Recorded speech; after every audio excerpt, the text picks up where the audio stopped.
Easy E, how are we? Shawnee, we're back. It's Sunday. Woo! It's Championship Sunday, so I'm a little bit nervous now. If I start slurring and stuttering out my words and stuff, it's because the heart rate's already been elevated. I got my 10-mile run in, and it's the big one. My 49ers win tonight. We're in the Super Bowl, so I'm a bit excited. But to be honest with you, what date is the Super Bowl? 2 weeks from tonight. The 12th, February 12th. But don't ask me about Super Bowl plans. I can't make plans depending on tonight. I might have to book the Monday off. I booked the Monday off. Don't tell me. I'm afraid of jinxing it. I'm going to book it off. I'm going to put it in. I'm going to book the Monday off. We're covered. Oh, man, I'm so nervous. I booked it off a month ago, and then I was like, look, there's a possibility, so I have to book it off. Because I now work 6 a.m. Mondays. Like, I can't do that after what. Like, I'll have to stay up all night and watch the game. And like a 2 hour sleep, I'm going to be screwed. I was like, all right, I'm booking that Monday off. I'm like, is that because the 49ers Super Bowl? Like, no, don't say like that. It's so I can watch the Super Bowl because I watched the Super Bowl. I can't be jinxed at being like, hey, my team are in the Super Bowl, so are going to be there. Even though like the playoffs had just started, yeah, you have to win 4 straight in the playoffs to win the Super Bowl, 3 straight to get in. So it's kind of like I can't explain because it's 4 quarterfinals. No, before quarterfinals. Last 32. No, it's not last 32. Sorry, that's last 16. Last 16. I can't remember. Hey, last 16 it is. That's how nervous I am right now. Anyway, the underdogs is the first time underdog. We'll get into the training part because we may have lost a few people already. Speaking of being nervous and cutting up myself and not quite saying what I need to say, a couple of weeks ago, you asked me on the podcast, you're like, New Year's goals. I gave you a cop-out answer on one of them. I was like, I don't know. And the reason I didn't know is because I hadn't signed the dotted line. I hadn't put in the entrance fee. I hadn't committed to it yet. And that was because it was a couple of moving parts and stuff at work. But there's 4 of us now from work that are going to do the National Fitness Games in April. It's in Blanchardstown, the sports campus kind of dome thing in there. It's officially called.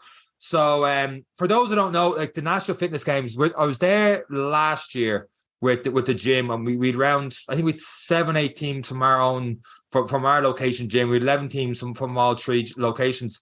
You go through 4 different, like 15-minute blocks of exercises, or 15-20 minutes. So one of them can be like a strength block where you're building up to your 5 rep max on overhead press and back squats and deadlifts. And between the 4 of you had like 18 minutes to build up the weights and stuff. Once the 4 of you had done as much as you could in the overhead press, you moved on to back squat, and you moved on to deadlifts. You had to try and get your max in that time. And the rest was a lot more conditioning. Like one of them was you had to do, I think it was 500 meters between a pair on the rower, split it however you wanted, and then run down the pitch like 100, 150 yards and run back. I don't know why I went back to the yards there. And then go back to football again and back to another 500 meters. And you did that for like 2,000 meters. And then one of them was just like a conditioning session where 2 people alternated on an airdyne bike, and then 2 people did like, I think the first round was something like clean and presses and box jumps, and then it switched different things. And then there was another one called an eliminator. It was kind of like a relay race. So they had like a 20 kilo sandbag for females and 30 for guys, and these things were soaking wet, so they were a lot heavier. They like to flip them over their shoulders, run down a track with it, run back without it, do burpees, run down, pick it up again, and run back, and the next person went. And it was phenomenal watching them, because you've seen people like just dig deeper than they had ever digged before. Especially people I knew doing it from the session. It's kind of like, ooh, this is fairly intense. So yeah, it's definitely well out of my comfort zone. So when I was asked to do it, I was like, one of the reasons was, you know what, this is completely out of my comfort zone. I'm going to go for it, and let's see what happens, because looking at that last year, I wouldn't have been good at a lot of it, but I got 3 months to prep for it now. Have any of these people ever considered a career in the Defence Forces? It's one day of torture, not a whole lifetime of torture. Not to do it for a living. It's like a one-off thing, but... I was getting hot flushes there when you're telling run up the hill, run down the hill, carry this up the hill. Oh, man, it was fairly... Like, I seen people completely empty the tank, and it was phenomenal to watch. But the scary thing about it for me was, like, we were told like a month ago, okay, they got on to our gym, was like, can you get a couple of teams together for this thing and stuff? So we entered a load of teams, but I was telling people different things about, like, looking at different events. It's gonna be grand, it's only this, you'll be well able for it. And then seeing how tough it was like, oh my God. It reminded me of quote. There's a Michael Jordan quote in The Last Dance. It's like my favorite part of the whole series. It's the end of like episode 7 or 8. And he says, what's the exact line? It's like, so the whole episode's about whether he's a bully and forcing people to do things, not forcing people into these different situations, championship situations and all the rest. And then as it gets this big montage at the end, it's just like unbelievable, like goosebumps, hair raising stuff. He's like, the one thing with Michael Jordan is I never asked anybody to do something that I wouldn't effing do. And then as I was looking at the NFG and seeing these guys pushing so much, these guys and girls, I was kind of like, I don't know if I'd be able to do this. And immediately I felt like a hypocrite. I'm like, I'm after like telling people you're grand, you'd be well able for and stuff. And here they are emptying the tank. And especially that eliminator, like there was near the end of it, there was a couple people and I was like, you may have to go one more time in this. And I seen they're like, the tank is empty and they somehow force themselves to go back at it. I'm like, ooh, if I was in their shoes, I don't know if I'd be able to go out and do one more round of that. So I felt like a bit of a hypocrite. So with all that put together, and then I was asked, would I do want to jump onto the team this year? I was kind of like, well, are you a hypocrite? Are you going to get out of your shell? Are you going to get out of your comfort zone and go for it? Because to me, like I ran 10 miles today, but running 10 miles is my comfort zone because I constantly have ran 10 miles in the last 2-3 years. Whereas things like this, like I've said before in this podcast, I'm not the strongest lifter in the world. I'm not that great with barbells. I know how to coach it, but I'm not, I wouldn't say my numbers are anyway class.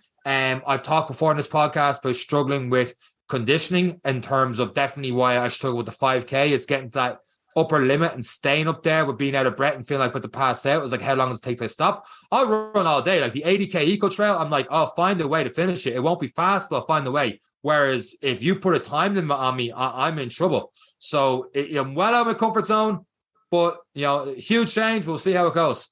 So I'll keep updating that. It's in April. It's funny now. I know there's a few listeners who are military based as well. Now we have that Mongo fitness is what we call it. And that's what you're describing it as. But having done the marathons and the longer distance and have done that, even though there's a time on it, there's going to be, well, I don't know, maybe you're going to be different and hopefully you'll train or you'll get a better gauge. People have done it before. But the only way when you start a marathon, you're like, easy now, long way to go. You're going to notice probably doing the same with these reps because you'll want to blast and then you're like, easy now, Tiger, long way. Yeah, you've got 15 minutes, pace yourself. Yeah, and it's maximizing that power efficiency curve, just to be like, we need to be exactly here and I can survive because it's all about consistently keeping going and not being too fatigued. But yeah, it's interesting though. Yeah, it's interesting. The exercises came, not the actual workouts, but the exercises came out this week. And like one of them was front squats. Oh man, my mobility is shot for doing barbell front squats, trying to get the hand and stuff in position. So I got 3 months to get that going right.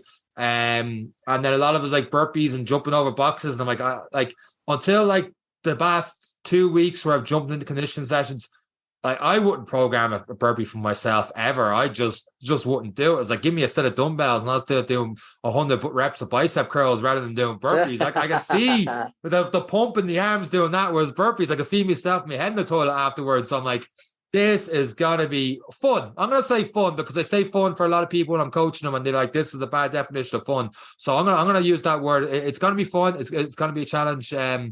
Yeah, I'll keep updated how it's going. So I just got to ease into this conditioning stuff because I'm trying to do that. I'm trying to build up my long runs as well. Is it optimal? Absolutely not. But hey, I'm not an elite athlete, so I'm pulling back a bit and see what I can do. Well, I suppose like there's a couple of ways to look at it. One is, okay, you can look at the science behind it and go, are you doing too much? Maybe. It depends on how you structure it all. Or could it be the perfect complement of two, depending on what you're looking to get out of it? Because you've struggled with the Achilles, you struggle with calves on the powerful ones, the fast ones. This could actually be a little bit of a blessing in disguise for me. So long as you're eating right, recovering right, giving the body all it needs to catch up with you. Because the body's an amazing thing. It's the most adaptable thing the world has ever seen. It's brilliant. So as long as you're fueling it right and giving it every chance to recover, it's going to adapt. And yeah, I'm quietly confident that you're probably going to get the best results because it's going to freshen things up. The body, as you've said, you've gotten comfortable. And people are like, you're getting comfortable doing 80K, it's gone for 100 mile. It's like, yeah, it's just a case of staying in the game. But when you're going into the likes of the weights and the burpees and stuff, you're out of your comfort zone, you're moving different parts of the body. You probably haven't moved in a while. Yeah. all working towards stability and progress and prehab. And, you know, like, so if you skin the cat that kind of way, you could actually have the perfect complement to keep yourself going, to build a bit of strength into the body and stability and good functional movement. So, you know, like, that's personally, I would think of it that way. And at every training session ends a motivator. I'm doing the dirty weights so I can do the 100 mile.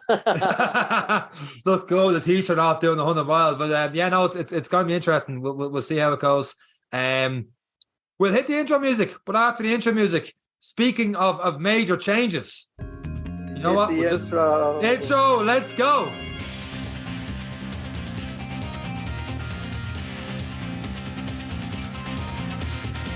Okay, this podcast is called Any Given Runday. I haven't talked about running the first, 5-10 minutes of the intro. But we've always talked about, I actually don't even know how to lead this, Eric. I'm going to just throw this over to you on this one. Major changes on my end of what I'm doing, getting out of my comfort zone. I don't know if that's the exact way to phrase it for you and how your week has gone, I suppose. The major changes. This is going to be a shock for some people listening because I kept this one quiet there for a while, but it's no secret. I just wasn't shouting it from the rooftops. But I have done a science experiment in aerodynamic efficiency.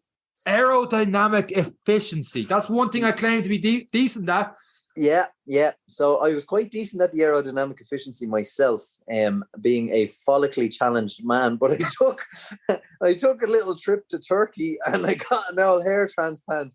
So yeah, I'm going to see if I run slower now with more hair. That is all for science. All for science. Are you faster or slower bald? Like that? Who knows? Who knows? I mean, Kipchoge doesn't have much hair on him, so like maybe that is the difference. But we're about to find out in the next couple of months. Where do you come from there? That's a huge bombshell. I know, but look, I suppose the reason we're talking about it is we're always saying we're two normal people who have normal lives and we're very honest with what we're doing. I'm signing for an Ironman. I spouted on here last week that I was doing this, do the little, do that. So I'm not going to bullshit people and say, I'm still training. I didn't get a hair procedure. I'm doing nothing. I haven't left the couch since I arrived home. Diet has changed. In fact, if you want to change your eating habits after Christmas, go get a hair transplant.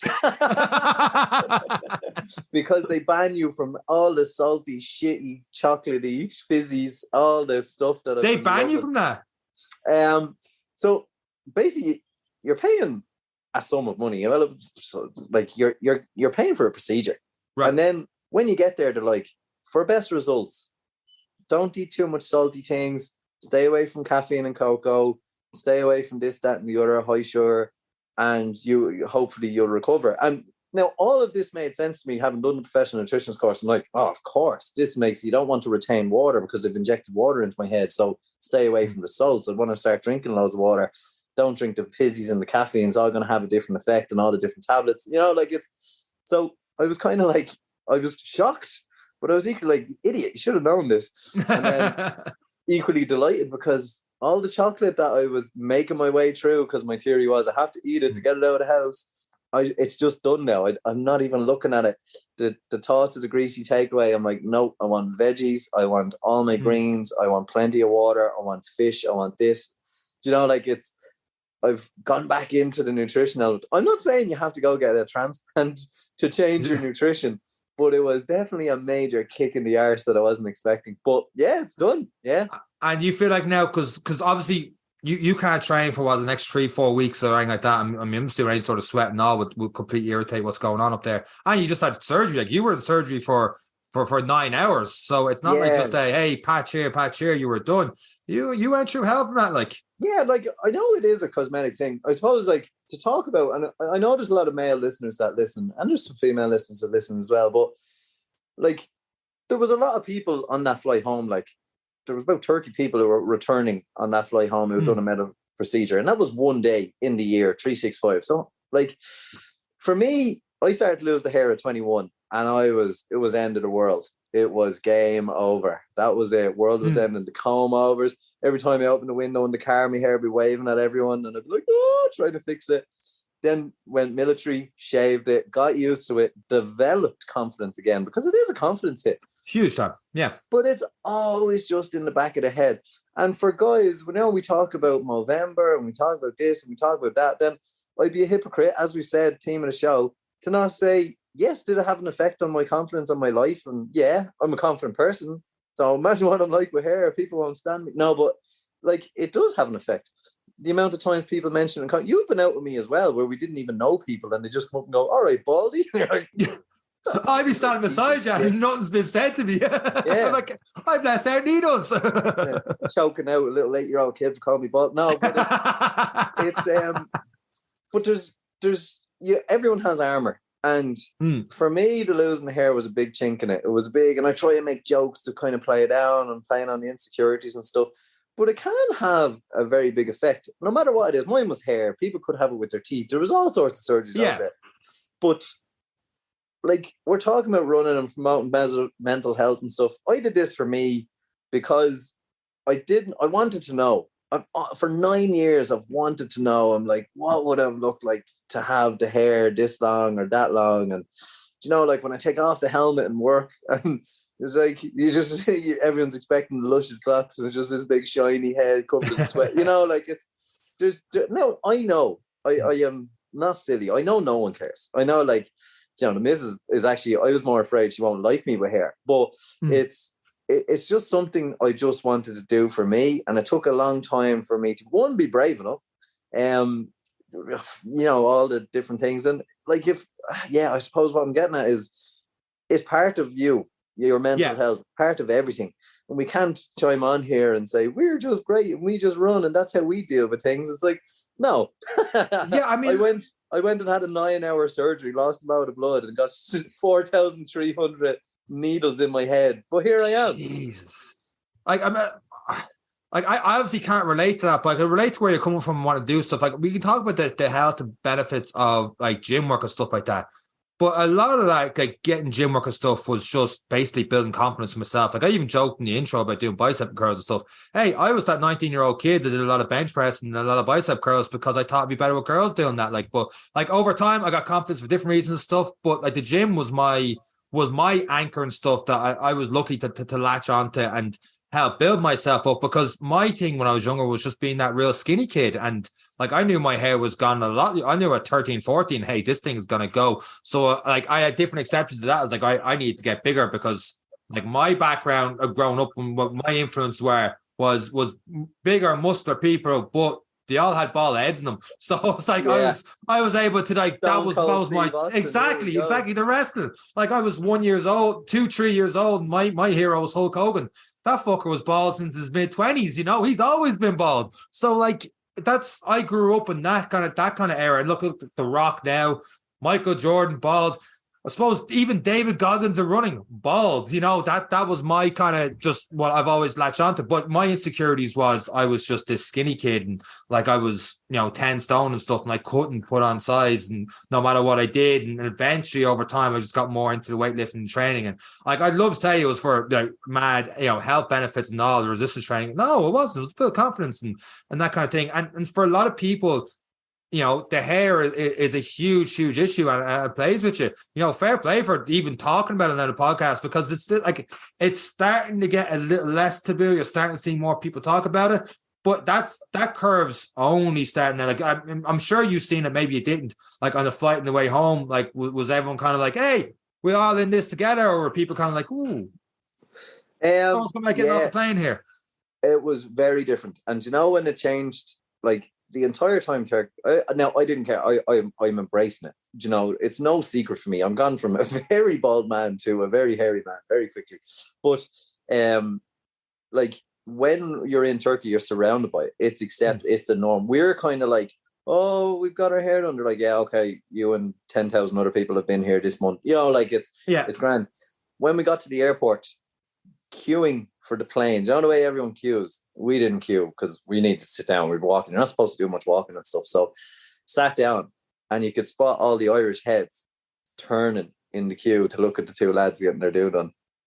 Really? And I even seen one giving the elbow to the other. Oh, look at the lads, like. Yeah.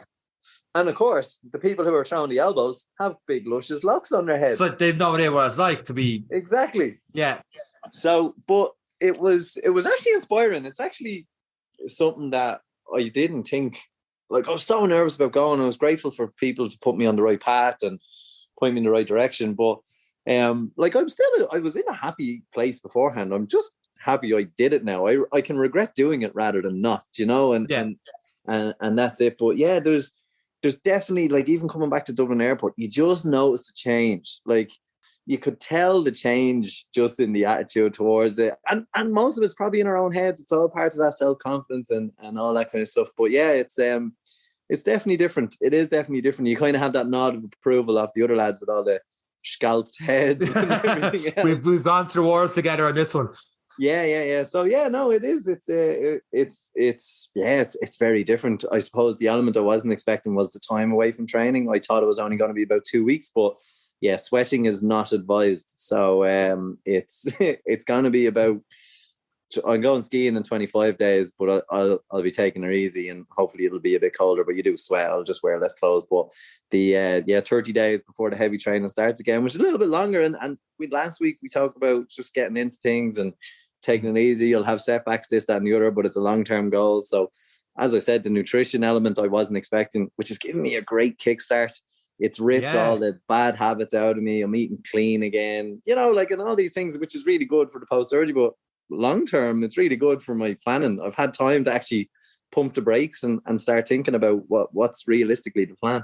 Well, in your downtime now, if you can get those habits down and stuff, when you start training again and start slowly increasing the calories and stuff, like that's going to be a huge game changer for you, rather than in January, like we talked about in the podcast, that New Year's episode, trying to do everything at once. Like, you just had no option now of, okay, instead of doing everything at once, I'm going to nail down nutrition for these next 30 days. And then when I come back from skiing, start introducing the training and stuff again, and start layering your progress, so that when you get to near October, you've all those layers set and you're good to go for the Ironman. So it's just that slowly building from there. You're getting that foundation down.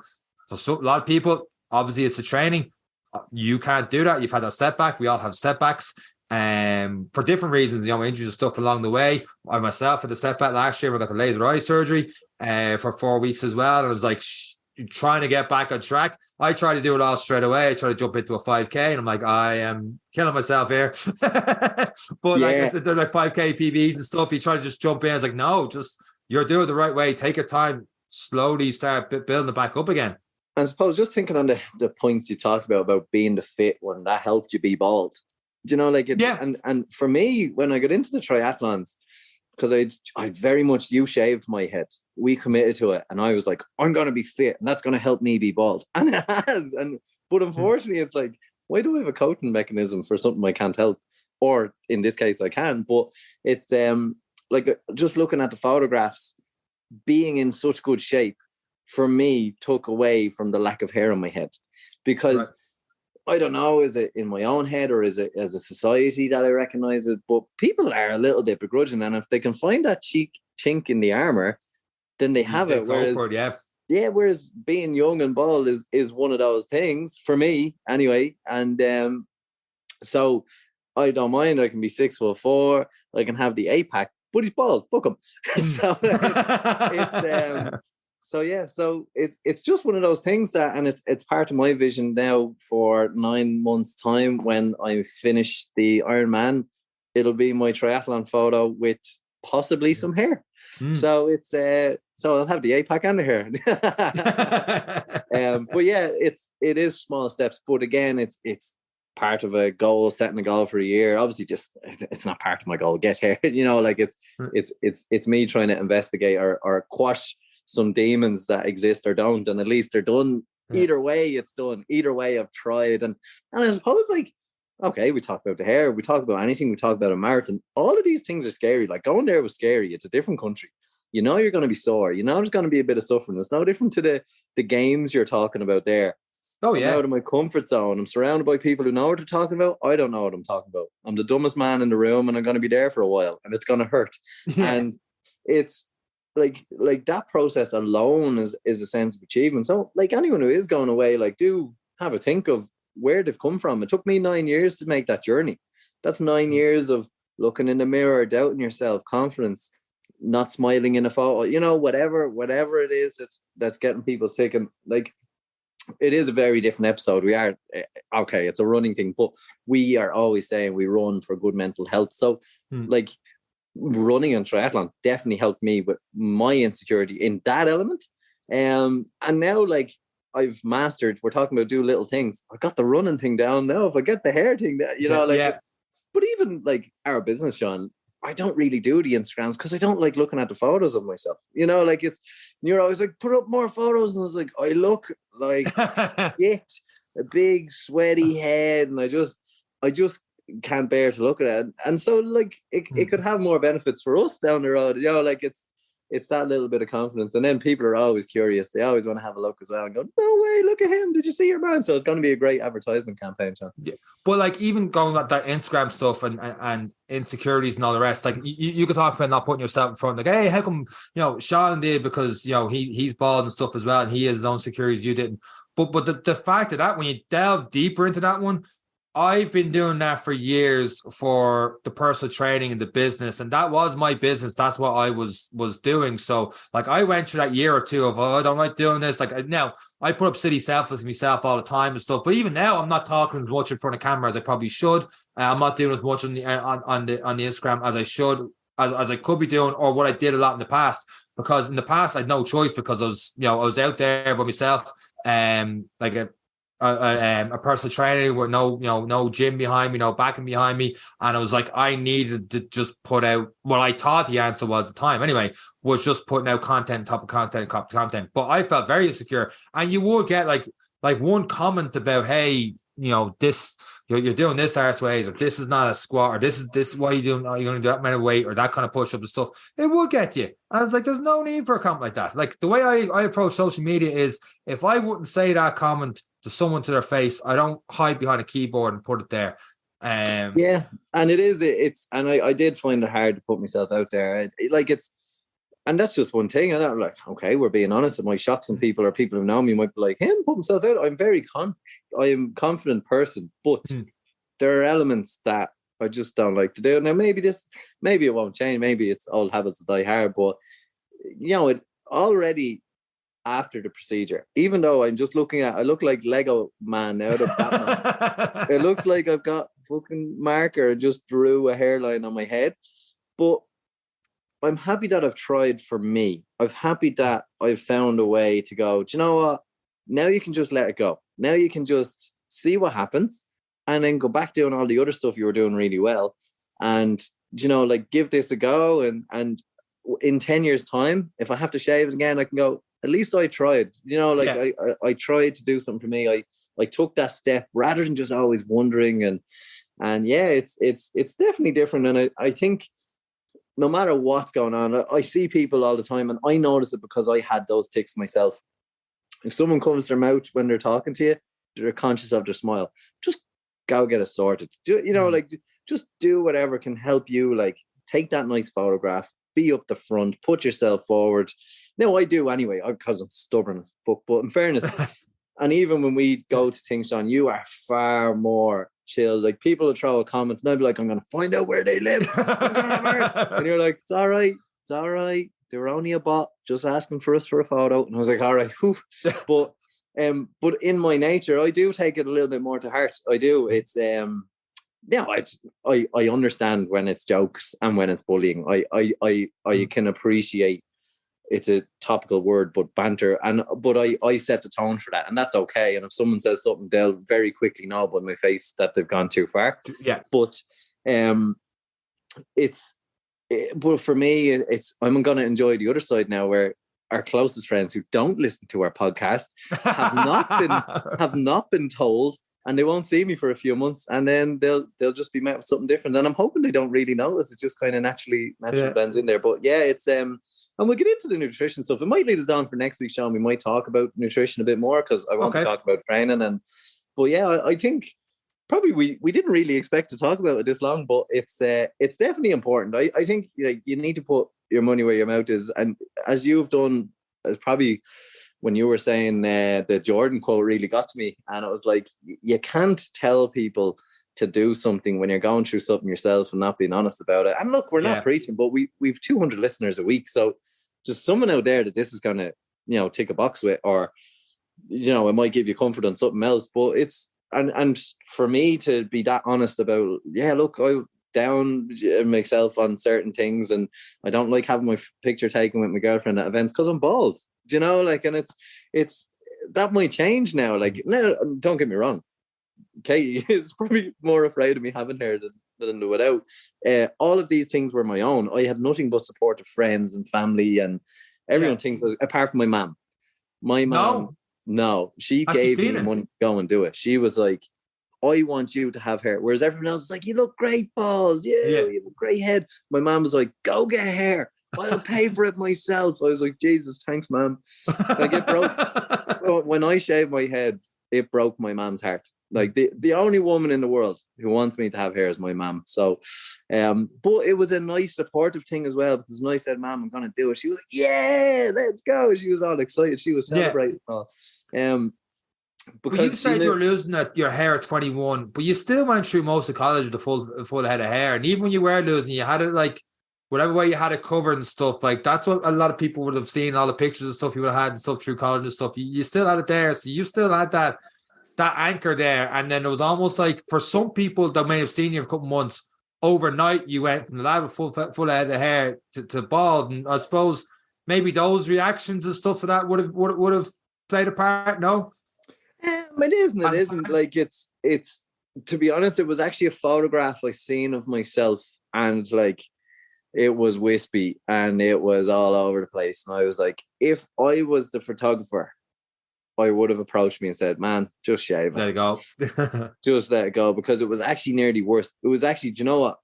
People wouldn't talk about it to me, but when I'd walk away, they'd be like, would he not just shave that? Fucking state of that. And that's the difference. I'm happy that people say bald to my face, because I can accept it. I made the choice. I know that. But I'd hate for people to be like, look at the comb over on this side. Every time the wind blows, my hair's waving at them. Yoo-hoo! But it's but yeah, no, but it was a tough decision. And that's where, really got into the sport and felt fit, felt everything. And when you're feeling that fit, to be honest, looking athletic is an attractive thing. You feel attractive.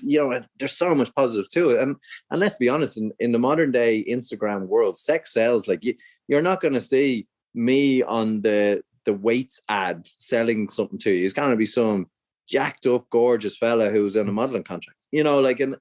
And I have to live my life by that standard. And through, now I'm not on dating apps, but through dating apps, it's a, what do you see in the picture? Do you like it? Yes or no? Like, you used to get to know people, but it's like, there's so much, and that's why I'm talking about it. It's not necessarily my situation now, but there's so much in the world today that people have to contend with, the standard and so much. And whether you like it or not, it does affect you. But it's always affected me. I see a lad with a good hair and I'd be like, look at the hair on him, the bastard.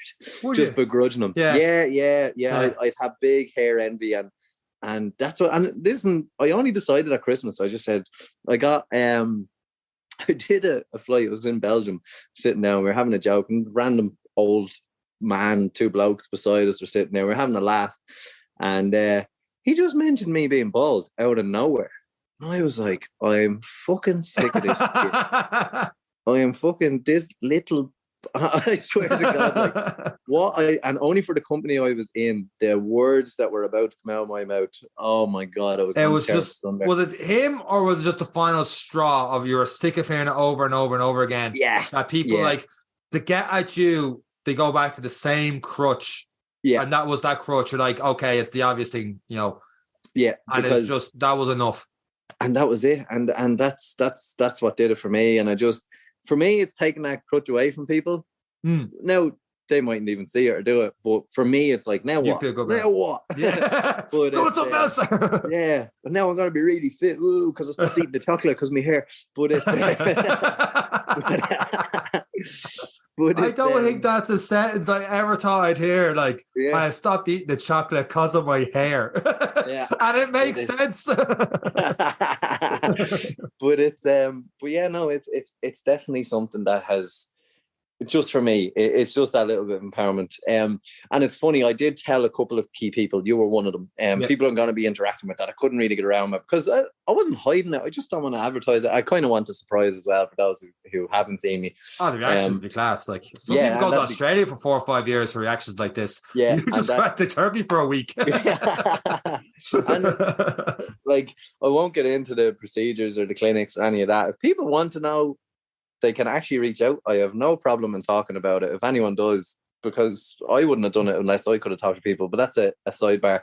But it's like we won't get into it on the rest of the podcast. But yeah, it's just all in all, Seán, it's just about just for me and what I can do and my own confidence and my own everything. But yeah, it's I've kind of gone in a full circle there. I'm getting a bit lost there, so we'll put a line in it. But yeah, I can look after me hair and not eat chocolate as well. But it is important. Like it's important for us to mention and be honest about.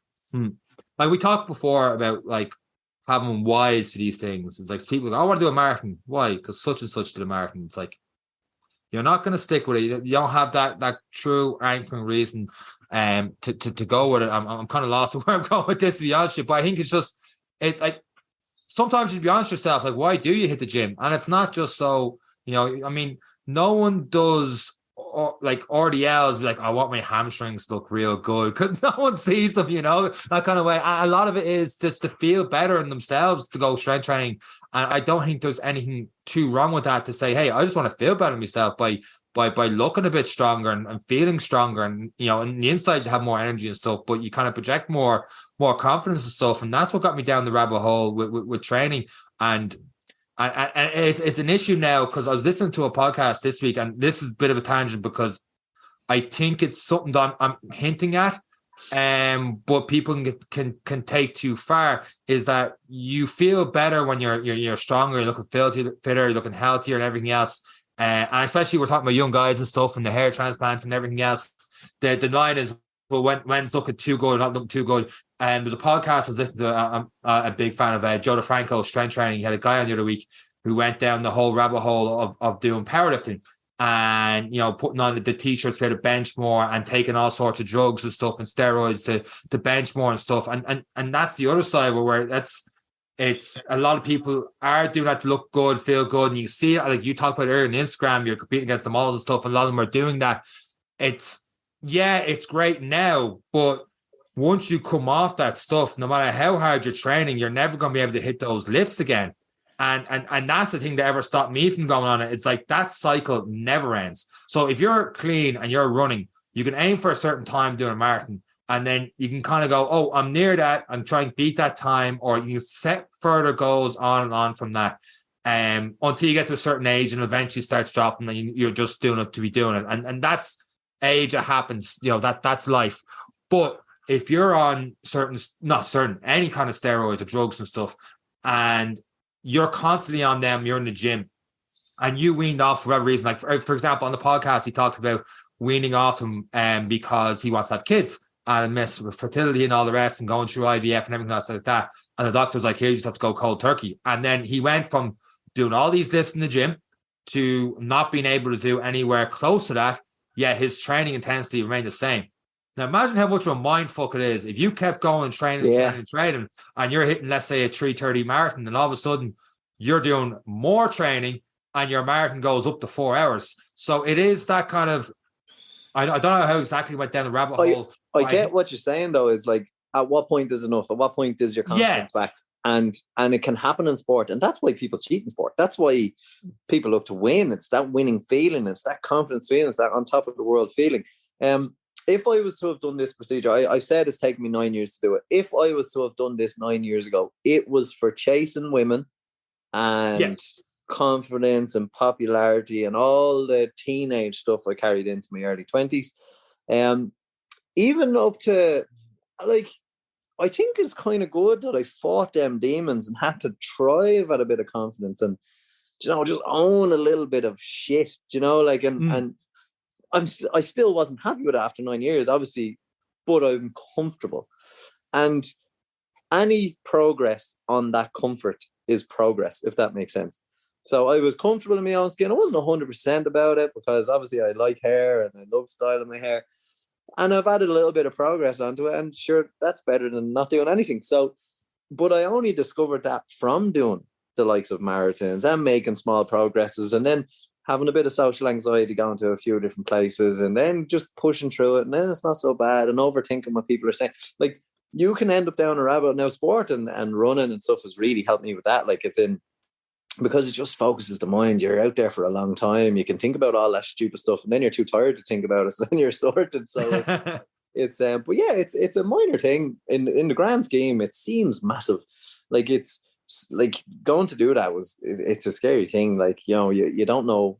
It's a what if back to Dublin. Yeah. Now what? Jeez. You know, like, you just go through these series of what ifs, the fear, the pain, the this, the that, the other, and then you're back. It's like, wow, what now? And then you just follow the manual and you just get back into training. And I'm using the opportunity to work on nutrition and work on a few other things for us and any given training day. And it's kind of been nice, but it's it's power to, well, of course I'm going to say power to anyone who wants to do it. I'm happy to share it to the 200 or so who download a week. You're part of the circle now. Hide your wives. But it is important to be honest. We haven't got a big preachy circle, but equally we've always said since day one, like, we're not going to lie about times or injuries and to be honest, more conversations like this probably need to be had around so people can kind of not wait 9 years to make that step and have confidence to just fix parts of them. But yeah, for me, and sorry, we're coming back on it, but for me, this for now is like, I straightened my teeth. I used the braces because I used to hate my one tooth was sticking out. And then I gave this a go, and then it's just trained now. And that's where I found my happiness, because as you said, that crutch that people were using against me and whatever else, I'm like, now they'll go, it's the transplant guy. No, but it's but it's just that when you have that initial engagement, that first impression with someone, I don't know, it's just something about me that they just have that one up on you straight away. And it has happened so many times. And the other point as well, I remember where I was going. The couple of key people, Seán, I had said it to, we went to a party. Right. And afterwards they said it to me, and they were like, oh my God, the amount of people that mentioned your hair and they don't know you're going for the surgery. And I was like, yeah. And what did you know about that? And they were like, oh, it's so exciting. They've no idea. And I was like, yeah, but how many times did people mention my hair to me? And she was like, the penny dropped, because she could not believe how many people mentioned it to me, not knowing. Yeah. And then so it wasn't the topic of conversation. Like, it was just, it was just forced by them into the topic conversation. It just keeps. Yeah, it always comes back to it, or it goes. Now, a few times I'm a culprit myself. I'll make a joke about it, but it wasn't me this time, because I was staying hush about it, not to talk about it, because I didn't want to have an awkward face or anything. But when someone is in on what's about to change in terms of your hairline, they spend the time around you in a social setting of about 30 people, and for them to go, it's mad, you know, all these people mention your hair, they don't know. And it's like, yeah, I wish they'd stop fucking mentioning my hair or lack thereof. But yeah, so but that's it. That's it. So into the recovery process now, and obviously on medication for a little while, and because it is a surgery, like it's you just sit back now. Yeah, obviously the recovery time, you just got to sit back and be like, what kind of hairstyle I'm going to have now in 12 months time. I think that's the difference between me and you, and that kind of journey is just like every hairstyle I had, people were like, oh, that's shit. I thought about bald, they're like, that suits you the best. Keep that going. I've had people go, yeah, man, you didn't know what you were doing with your hair. The best thing you ever have is lose all your hair. And that's just the way it was with my hair, my head, the way my head shaped and everything else that goes with it. So I was lucky in that respect. I remember like when I was 17, 18, I was in the gym and I had the big horns back in the hair. And I was like, I was for some reason, I was losing my hair, and I was so bad with hairstyle, and I thought a good idea would have the hair going upwards. So it was just exacerbating the whole big forehead. I'm like, what am I doing? So I was making a bad situation people do comb overs. I was just showing it off that it was going. So I think that's one of the things with me. But there's time to think on what you're going to do with it. And congrats. I'm sure it was a scary thing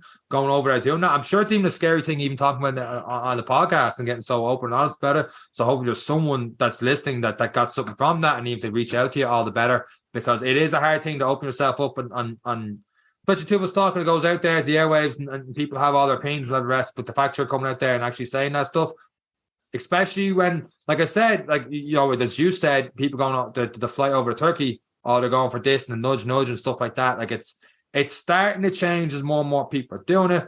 And it's getting more and more common, I should say. Whereas like 5 years ago, you probably would never have entertained the idea of doing this. I don't know, but maybe you would, because you're going through that 9-year journey. But the fact you're even talking about it now is class. So I suppose fair play to you two are doing that.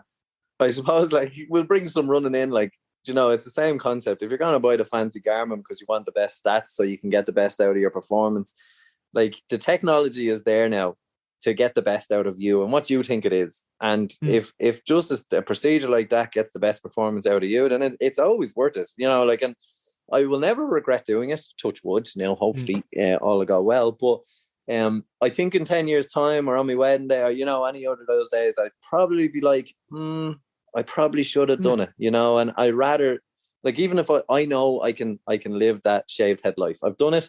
So to revert back, I'll just have a bit more of a stubbly head, you know, like, so yeah, it's definitely worth it. And I think the only regret I'm going to have is not have done it sooner. So yeah, if anyone is doing it or thinks of anything about themselves, technology is there now. It's accessible. The world is accessible. So just do your due diligence and just have at it. Be a better version of you, because the only competition is yourself. And I was just competing with my brain all the time. And this is my way of saying, okay, that race is run and we'll get on to the next one.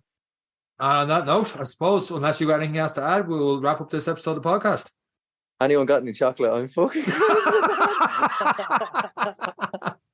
Well, I'm going to eat a lot of chocolate and watch my 49ers tonight. The bad thing is, people listening are going to be like, oh, he's about to have either a great night or a really, really bad night. So I'm going to enjoy that after this podcast is edited by our editors. That's it for myself.